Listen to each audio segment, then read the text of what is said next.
शहर चूड़ जमाली खां कलम खणे तो असांजो नौजवान कलमकार बरकत अली बुमराणी हींअर रोशनी जे शहर कराची में आबाद आयो।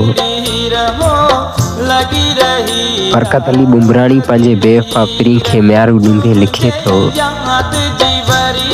बरकत अव्हां लिखियो त तोसां गॾु गुज़ारियल हयाती हसीन घड़ियूं ऐं पल मुंहिंजे अंदर खे अक्सर जीर ॾींदा रहनि था।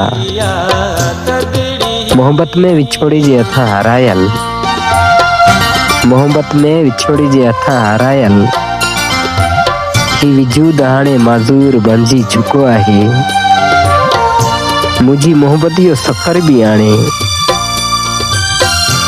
वीर केर ते सवार थी उन लाइ मोहताज बणिजी चुको आहे ऐं आऊं उन टे वाटे ते बीठल आहियां जितां मोहब्बत जो जनाज़ो रीतनि ऐं रस्मनि जे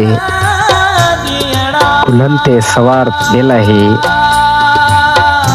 रीतनि ऐं रस्मनि जी कुल्हनि ते मूंखे अज़ियत ॾी रहियो आहे ऐं आऊं बेवस इहे अकेलाई में तन्हाई में भटकी ऐं जी रहियो आहियां।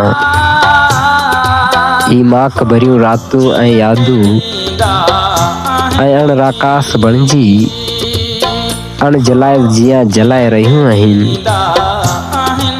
ही ज़िंदगी जो सफ़र बि हाणे अण बणंदड़ ॾींहं जिया हवाउनि जे दोष ते दर बदर आहे। हा दर बदर आहे।